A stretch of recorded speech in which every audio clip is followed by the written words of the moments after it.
Hai guys, welcome back to my channel. Nah, hari ini gue mau share perjalanan gue dari lulus SMK, gue kerja di percetakan, terus gue memulai bisnis jalan, maksudnya gue bisa menghasilkan puluhan juta sebulan.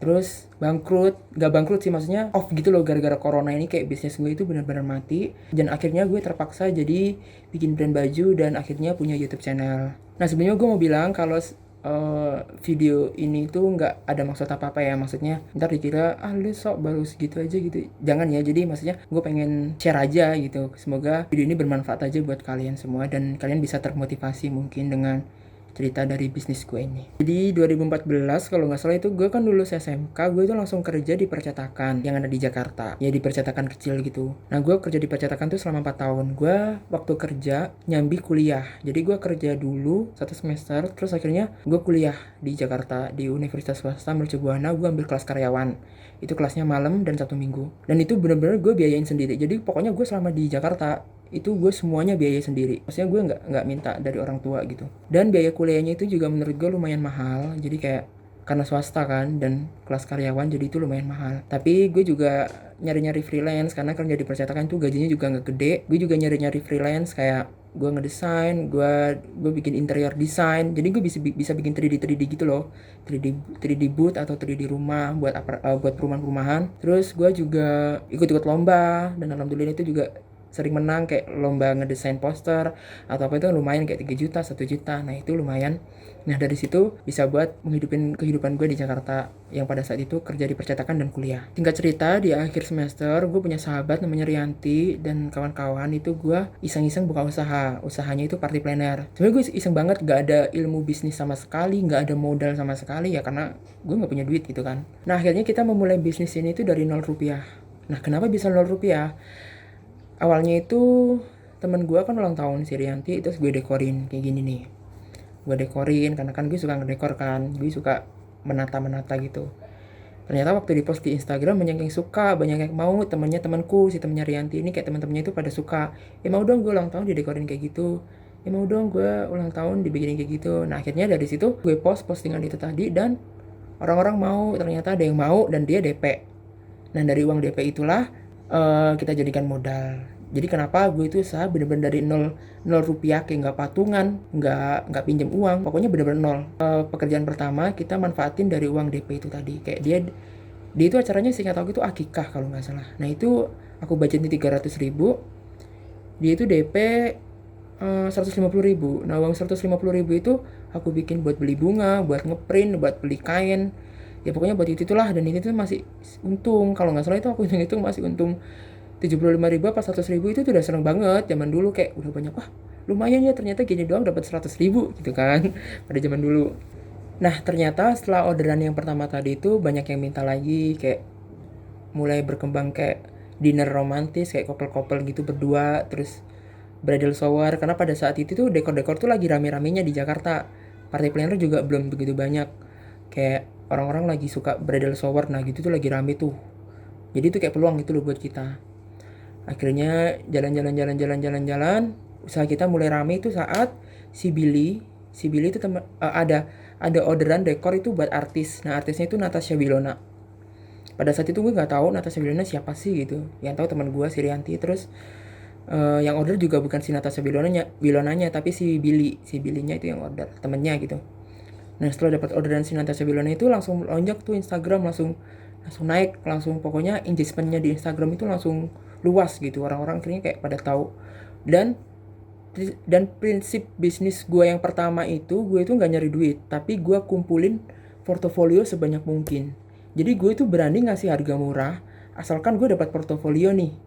Kayak couple gitu dekor, gue hargain cuma 75 ribu, bayangin aja 75 ribu.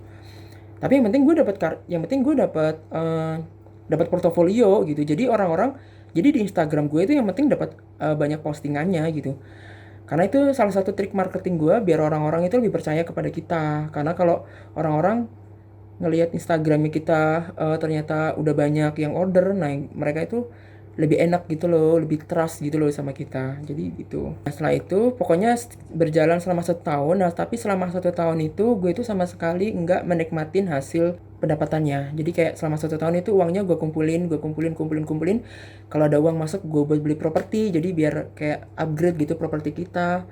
Ada uang lagi gue buat beli properti lagi, ada uang lagi buat gue properti lagi. Akhirnya setelah jalan 1 tahun, properti kita udah banyak, kayak kain-kain itu udah banyak banget, pernak-pernik itu udah banyak banget, taplak meja itu udah banyak banget, bunga-bunga apalagi udah banyak banget. Dan orderan kita yang darinya cuma segitu-segitu aja jadi berkembang, jadi kayak ada lamaran, ada engagement, ada party-party yang agak gede-gede dikit gitu. Nah, di tahun kedua itu baru gue bisa menikmatin hasilnya, kayak pendapatan gue itu udah lumayan gitu. Maksudnya kalau gue bisa share, ini gue share bukan karena sombong ya, jadi kayak biar kalian termotivasi. Jadi selama 1 bulan itu gue bisa mendapatkan kurang lebih 20-30 juta. Itu bersih buat gue. Itu buat gue pribadi ya, bukan buat teman gue. Jadi maksudnya gue sama teman gue itu dapat porsi yang sama gitu. Jadi sebulan gue itu bisa dapat mungkin 20 juta ya dari dekor itu, terus gue dapat lagi 10 juta dari fotografer. Nah, jadi kayak gue merangkap pekerjaan.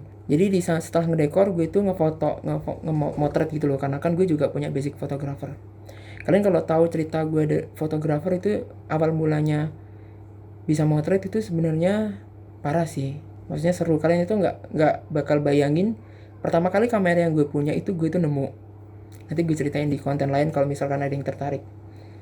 Ya pokoknya seperti itulah. Nah, jadi dengan pendapatan segitu itu kan udah lumayan banget kan. Jadi kayak gue itu selama 1 tahun itu bener-bener I'm living like a dream gitu. Kayak impiannya bagi anak-anak bujang gitu. Jadi kayak dengan lu pemasukan segitu, lu masih jomblo, maksudnya bukan jomblo, lu masih sendiri, lu itu kayak bisa melakukan apapun yang lu mau gitu. Apalagi gue kayak sering ke luar negeri, ya mestinya yang dekat-dekat aja, kayak ke Thailand, ke Singapura, ke Vietnam gitu kan. Dan gue bisa beli barang-barang yang gue mau. Gue bisa beli MacBook Pro Touch Bar yang 2019 itu yang terbaru. Dan akhirnya gue juga bisa beli kamera gitu, kamera yang lebih profesional gitu. Dan gue bisa alhamdulillah bisa ngeumrohin nyokap gue gitu. Gue bisa tiap bulan akhirnya ngasih ke nyokap gue lebih gitu daripada dulu waktu masih kerja di percetakan. Pokoknya dan gue bisa melakukan apapun gitu. Gue bisa menraktir teman-teman gue bisa makan yang gue mau gitu. Gue bisa GoFood mulu setiap hari pada saat itu. Terus gue bisa apa ya, pokoknya alhamdulillah itu banyak banget pada saat itu. Dan gue itu nggak mikir buat ke depan, enggak, maksudnya bukan nggak mikir buat ke depan, tapi kayak emang gue niatnya enjoy dulu. Gue pengen nyenengin diri gue sendiri pada saat itu, karena gue udah punya cita-cita di tahun 2020 itu. Gue udah mulai nabung di 2020, karena di 2009 gue udah pengen, pokoknya gue pengen have fun lah ibaratnya seperti itu. Di 2020 gue pengen, udah gue niatin bernabung. Dan ternyata usaha gue malah stop, malah gak jalan sama sekali, alias ya karena corona ini kan. Ya udah, sementara usaha gue 3 bulan atau 4 bulan harus stop. Gue harus tetap bayar karyawan, gue harus tetap bayar tagihan-tagihan, gue harus tetap bayar kontrakan, gue harus tetap banyak pengeluaran, intinya seperti itu, dengan pemasukan yang nol. Jadi kayak nggak ada pemasukan sama sekali. Akhirnya di situ dengan tabungan gue yang apa adanya, yang seadanya, gue nekat malah memutuskan buat bikin brand. Gue bikin brand baju. Jadi kayak udah duit gue segitu malah gue investasikan ke brand baju gitu. Apalagi banyak yang nanya di DM kayak, bang gue pengen buka usaha tapi ragu. Itu banyak banget loh, serius, gue nggak bohong. Tapi gue selalu support gini, ya kalian mau buka kapan lagi gitu, kalian buka aja sekarang. Kalau kalian pengen punya bisnis baju ya kalian start sekarang. Kalau kalian pengen bisnis makanan ya kalian start sekarang. Mau bisnis apapun kalian start sekarang.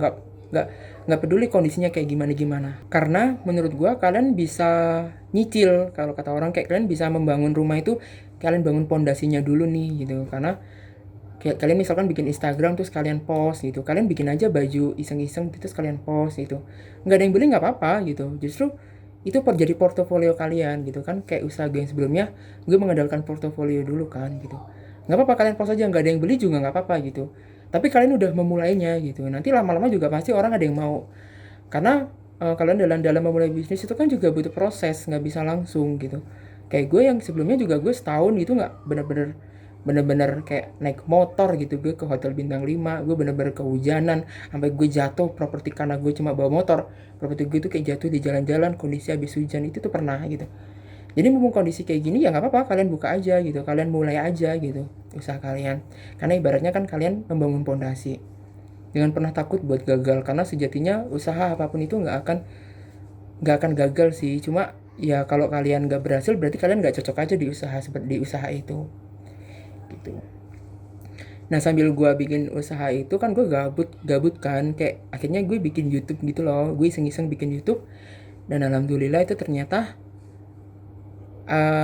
viral video video gue yang dekor kamar ini kan, dan akhirnya diterima AdSense, diterima kerjasama sama YouTube. Nah dari situ gue ternyata juga mendapat penghasilan yang itu tuh udah lumayan banget gitu loh. Padahal gue niatnya tuh iseng, pengen upload aja gue bisa dekor kamar gitu kan. Ya ini juga jadi motivasi buat kalian, kalau kalian pengen bikin YouTube ya udah kalian bikin aja, kalian bikin video apa aja terserah, karena nanti kalian nggak tahu tuh mana yang bakalan viral, mana yang bakalan enggak, mana yang bakalan disukai banyak orang, mana yang bakalan enggak. Tapi setidaknya kalian mencoba gitu. Kalau kalian nggak mencoba ya kalian nggak akan pernah tahu gitu kapan waktunya kalian itu bisa berkembang. Jadi segitu aja. Gue nggak mau bicara terlalu banyak, takutnya ntar kalian bosan atau dikira yang gimana-gimana. Tapi semoga video ini dapat menginspirasi kalian. Kalau kalian pengen melakukan sesuatu itu segera lakukan dari sekarang. Nah kalian kalau pengen nanya-nanya tentang seputar dunia bisnis atau seputar apapun itu, kalian bisa DM di Instagram aku di @azizmalik96, atau kalian juga follow Instagram aku di gens.menswear. Dan jangan lupa di subscribe, di like, dan di komen. Insya Allah nanti kalau misalkan ternyata video ini banyak yang suka atau maksudnya banyak yang kepo gitu, gue akan bikin video selanjutnya. Oke?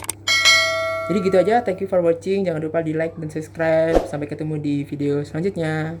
Dah.